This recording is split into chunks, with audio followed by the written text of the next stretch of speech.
দিনটা শুরু হয়েছিল এইভাবেই। দুপুরবেলা এসেছিলাম পিতৃপক্ষের তর্পণ দেখতে, খুব ভালো লাগছিল।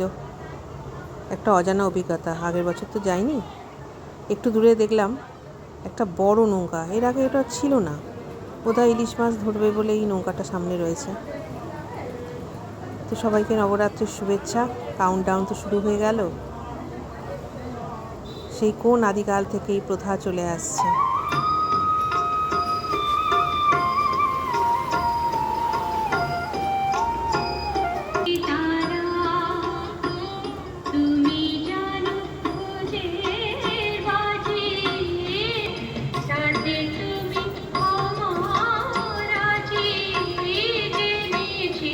জানি সাবস্ক্রাইব করবে না, তবে লাইকটা করে দিও প্লিজ।